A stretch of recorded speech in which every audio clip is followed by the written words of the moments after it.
மகர ராசி அன்பர்களே, ஜூலை மாதம் என்ன பலன் எப்படி இருக்க போகுது அப்படின்னு பார்க்கும் பொழுது உங்கள் ராசிநாதனான சனி பகவான் 3ஆம் இடத்துல போய் உட்கார்ந்துருக்கார். அதாவது உங்களுடைய முயற்சி ஸ்தானம், தைரிய வீரிய ஸ்தானத்தில் போய் அமர்வது ஒரு நல்ல அமைப்பு.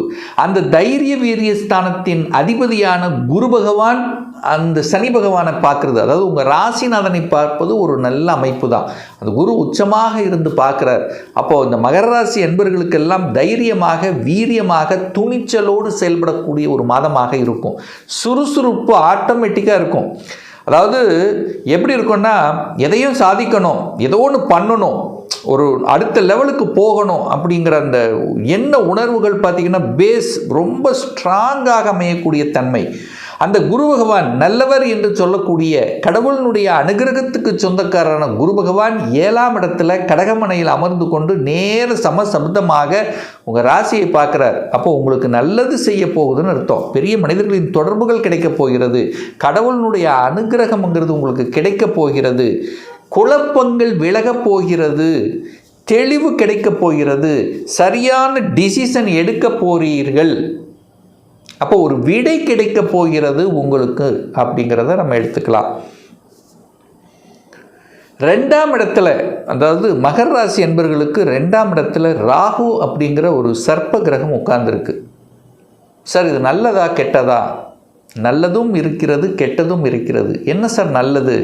பிரம்மாண்டமான பண வரவு நிறைய பேர்த்துக்கு ஏதோ ஒரு வகையில் பணத்தை கொடுக்கும். ஆசைகள் பிரம்மாண்டமாக, சிந்தனை செயல் வடிவமாக இருக்கும். அதை பண்ணணும் இதை பண்ணணும்னு இருக்கும். ஆனால் கொஞ்சம், அதாவது பாம்பு படையெடுத்து எப்படி பிரம்மாண்டமாக அந்த மாதிரி வரும், பணம் வரும். ஆனால் பணத்தை கையாள விதத்தில் கோட்டை விட்டுருவீங்க. அப்போது குடும்பத்தில் ஒரு பாம்பு கிரகம் இருக்குது அப்படிங்கிறத மைண்டில் வச்சுக்கோங்க. அப்போ என்ன பண்ணும்? ராகுங்கிறது கோபக்கார கிரகம், கொத்தக்கூடிய தன்மை, குடும்பத்தில் சில சண்டைகள் சச்சரவை உருவாக்கக்கூடிய தன்மை. அது ராகன்னா அந்நியர்கள் உங்கள் குடும்பத்தில் மற்றவர் குடும்ப விஷயத்துக்குள்ளே போகாமல் பார்த்து கொள்வதும், நீங்கள் போகாமல் பார்த்து கொள்வதும், மற்றவர்களை உங்கள் குடும்ப விஷயத்துக்குள்ளே வராமல் பார்த்து கொள்வதும் ரொம்ப நல்லதுங்கிறத மைண்ட்ஸில் வச்சுக்கோங்க. ஏதோ ஒரு விதத்தில் 2ஆம் இடத்துல தனம், குடும்பம், வாக்குஸ்தானத்தில் ராகுங்கிற பாவகிரகம் இருக்கிறதுனால ஏதாவது ஒரு டெம்ப்ட் பண்ணக்கூடிய அமைப்பு இருக்கிறதுனால கொஞ்சம் எச்சரிக்கை உணர்வுடன் இருக்கணும். வாக்கு எதை கொடுக்குறோமோ அதை மட்டும் கொடுக்கணும். தேவையில்லாத வாக்குகளை கொடுப்பதோ அல்லது உங்கள் குடும்பத்துக்குள்ள மற்றவர்களுடைய என்ன சொல்கிறது, யாராவது ஒரு தலையீடு உள்ளே வராமல் பார்த்து கொள்வதும் நல்லது அப்படிங்கிறத மைண்டில் வச்சுக்கோங்க. ராசிநாதன் 3ஆம் இடத்துல இருக்கிறது என்ன சார் பலன்? நீங்கள் முயற்சி செய்ய போகிறீங்க, தன்னம்பிக்கை கொடுக்க போகுது, சகோதர வகையில் சில நன்மைகள் நடக்கப் போகிறது, பிரயாணங்களில் ரொம்ப ஆர்வம் இருக்கும், இல்லைன்னா பிரயாணம் போகக்கூடிய அமைப்புகளை உருவாக்கும், புதிய ஒப்பந்தங்களை தேடுவீர்கள். அப்போது சில நல்ல விஷயங்கள் இந்த மாதம் மகரத்துக்கு, ஏன்னா 7.5 சனிங்கிறது முழுவதுமாக விலகிவிட்டது. இனி அப்படியே ஒரு பாசிட்டிவை நோக்கி செல்லக்கூடிய ஒரு ஒரு ஒரு பிளான் போட்டு வச்சுருப்பீங்க. அந்த பிளானெல்லாம் எக்ஸிக்யூட் பண்ணக்கூடிய ஒரு மாதமாக இந்த மாதம் அமைய பெறுகிறது மகர ராசி என்பர்களுக்கு. 4க்குரியவன் என்று சொல்லக்கூடிய செவ்வாய் பகவான் தனக்கு 2ஆம் இடத்துல இருக்கார். அப்போது 4ஆம் இடம் எதை குறிக்கிறது அப்படின்னா, வீடு வண்டி வாகனத்தை குறிக்கக்கூடிய ஒரு இடம் 4ஆம் இடம். அப்போ செவ்வாய் 5ஆம் இடத்தில் உட்கார்ந்துருக்கார். பூர்வீகம், அப்போது நிலம், பூர்வீகம், பூர்வீக நிலத்து அதை சார்ந்த விஷயத்தில் இருக்கக்கூடிய பிரச்சனைகள்லாம் களைய போகிறீர்கள். அல்லது ஒரு பாக பிரச்சனை, ஒரு பங்கு பிரச்சனை, ஏதாவது ஒன்று செஞ்சுக்கணும், நமக்குன்னும் ஏதாவது பண்ணிக்கணும்னு பேசக்கூடிய தன்மை. ஸோ இதெல்லாம் இந்த மகரத்துக்கு கண்டிப்பாக ஏற்படுத்தும். அதில் எந்தவித மாற்று கருத்தும் கிடையாது. 6ஆம் இடம், 6ஆம் அதிபதியாக இருக்கக்கூடிய புதன் பகவான் வக்ரமாக ஆட்சி பலத்தோடு உட்கார்ந்துருக்கார். அப்போது ஒரு சிலர் இடத்த வாங்கணும்னு நினைப்பீங்க, வீடு வண்டி வாகனம் வாங்கணும், இதெல்லாம் வாங்கலாம், வாங்குவதற்கு எந்த தடை இல்லை. ஆனால் புதன் வக்ரமாக இருக்கிறதுனால 6ஆம் இடத்துல இருக்கிறதுனால கண்டிப்பாக டாக்குமெண்ட் விஷயங்கள், வில்லங்க விஷயங்கள் இல்லாமல் பார்த்துக்கணும். ஏன்னா உங்கள் கண்ணுக்கு மறைச்சிரும் அது. ஏன்னா அதாவது ஏதாவது வில்லங்கம் இருக்கக்கூடிய இடத்தை உங்கள் பார்வைக்கு செலுத்தும். அது பிடிச்ச மாதிரி இடமா இருக்கும். அப்போது ஆழமாக உள்ளே புகுந்து பார்த்து அதில் வில்லங்கம் இருக்கான்னு பார்த்து வாங்கணும் அப்படிங்கிறத மைண்டில் வச்சுக்கோங்க.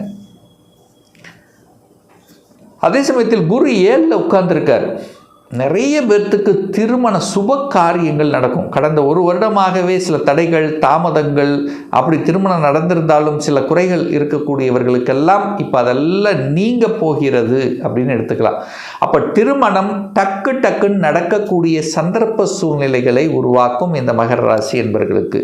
அப்போ குடும்பத்தில் சுப காரியங்கள் உங்களுக்கோ உங்கள் குடும்ப உறுப்பினர்களுக்கோ நடக்கக்கூடிய அந்த கொடுப்பினை என்பது இந்த மாதம் திருப்தியாகவே இருக்கிறது.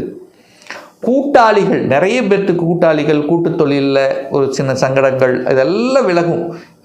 இப்போ எப்படி இருக்குன்னா, நீங்கள் ஒரு பெரிய மனிதர் என்கின்ற ஒரு போர்வையில், அதாவது ஒரு கம்பீரமாக இருக்கக்கூடிய அமைப்பு, சின்ன இதாக சரி பரவாயில்ல, விட்டு கொடுக்கக்கூடிய மனப்பாங்கு, மெயினாக தான் விட்டு கொடுக்கக்கூடிய மனப்பாங்கு என்பது மகரத்துக்கு நிச்சயமாக உண்டு. 8க்குரியவன் 6ல் இருக்கான்னா, கெட்டவன் கிட்டிடும் ராஜயோகம் அப்படின்னு சொல்லக்கூடிய அமைப்புக்கேற்ப அரசாங்கத்தின் மூலமாக சில நன்மைகள், திடீர் அரசாங்கத்தில் இருக்கின்றவர்களுக்கு உத்தியோக மாற்றம், இடமாற்றம், ஊர் மாற்றம், ஒரு டிரான்ஸ்ஃபர் கிடைக்கிறது, ஒரு சிலருக்கு திடீர்னு ப்ரமோஷன் கிடைக்கிறது. இதெல்லாம் இந்த மகரத்துக்கு இப்போ எந்த தடையும் இல்லை. இதெல்லாம் நடக்கக்கூடிய அமைப்புங்கிறது உண்டு. நிறைய பேர் கவர்மெண்ட் எக்ஸாம் எழுதணும் என்கின்ற ஆசைகள் அதிகமாக உங்கள் மனசுக்குள்ளே வரும். கவர்மெண்ட் எக்ஸாமில் ஒரு சக்ஸஸ் ஆகக்கூடிய அமைப்பு, இல்லை அதை சார்ந்த விஷயங்கள் நன்மை தரக்கூடிய அமைப்பு இருக்குது.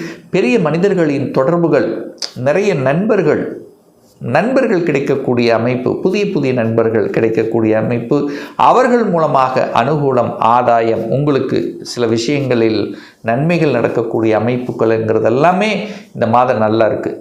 ஒரே ஒரு விஷயம், தகப்பனுடைய ஹெல்த் விஷயத்தில் மட்டும் கொஞ்சம் அக்கறை எடுத்துக்கணும். பொதுவாகவே இந்த மகரத்துக்கு பார்த்திங்கன்னா, அப்பான்னாலே ஏதோ ஒரு குறை இருக்கும். அப்பாவுக்கும் உங்களுக்கும் ஏதோ ஒரு வகையில் ஒரு மனக்கசப்பு அல்லது ஒரு குறை, இல்லை அவருக்கு ஹெல்த் பிரச்சனை, அல்லது நீங்கள் அவரை விட்டு விலகி இருப்பது, சில சங்கடங்களை தருவது, இந்த மாதிரி ஏதாவது ஒரு சின்ன நூலிலையில் ஒரு குறைங்கிறது மகர ராசி என்பவர்களுக்கு கண்டிப்பாக இருக்கும். அதை நீங்கள் பெரிதாக எடுத்துக்கொள்ளக்கூடாதுங்கிறதை ஆழமாக மனதில் பதிய வைத்துக் கொள்ளுங்கள். பாக்யாதிபதியாக இருக்கக்கூடியவர் புதன் பகவான். அந்த புதன் பகவான் ஆட்சி பலத்தோட ஸ்ட்ராங்காக இருக்குது. அப்போ பாக்யாதிபதி நல்லா இருக்குது. நீங்கள் சனி என்கின்ற இந்த ராசிநாதன் பாக்யஸ்தானத்தை பார்க்கறதுனால ஒரு பாக்கியத்தை அடைவதற்காக ஒரு முயற்சி எடுத்துகிட்ருப்பீங்க. அது சக்ஸஸை கொடுக்கும். எப்படி சார் சொல்கிறீங்க அப்படின்னா, குரு உங்கள் ராசியை பார்க்குறார், உங்கள் ராசி அதிபதியை பார்க்குறார். அப்போது உங்களை பார்க்குறார், ஒரு நல்லவர் உங்களை பார்க்குறார். 11ஆம் இடத்தை 11ஆம் அதிபதி பார்க்குது. இது ஒரு நல்ல அற்புதமான நிகழ்வு. அதாவது 11ஆம் இடம் என்பது தான் ஒருத்தருடைய அபிலாஷைகள் நிறைவேற்றிக் கொள்வது, தன்னுடைய ஆசைகள் கிடைப்பது, லாபத்தை அனுபவிப்பது, மகிழ்ச்சி, சந்தோஷம், இதெல்லாம் கொடுப்பது இந்த 11ஆம் இடம்தான். அந்த 11ஆம் அதிபதியாக இருக்கக்கூடியவர் செவ்வாய், அவரை 11ஆம் இடத்தை பார்க்குறார். அதே சமயத்தில் குரு 11ஆம் இடத்தை பார்க்குது. ஸோ இது ரெண்டும் இந்த மாதம் உங்களுக்கு மிகப்பெரிய ஒரு ஃபேவராக இருக்கிறதுன்னு சொல்லுவேன். அப்போ 11ஆம் இடம் நன்மை பயக்கக்கூடிய இடம், எதிலும் வெற்றியை கொடுக்கக்கூடிய இடம், தன்னுடைய ஆசைகளை நிறைவேற்றக்கூடிய இடம். இப்போ படிப்பில் இருக்கீங்கன்னா, படிப்பு எந்த படிக்கணும் அப்படின்னு ரொம்ப நாளாக உங்கள் மனசில் நினச்சிட்டு இருப்பீங்க பாருங்கள், அது கிடைக்கக்கூடிய இடம். அதனால் ஒரு சந்தோஷம் கிடைக்கக்கூடிய இடம்.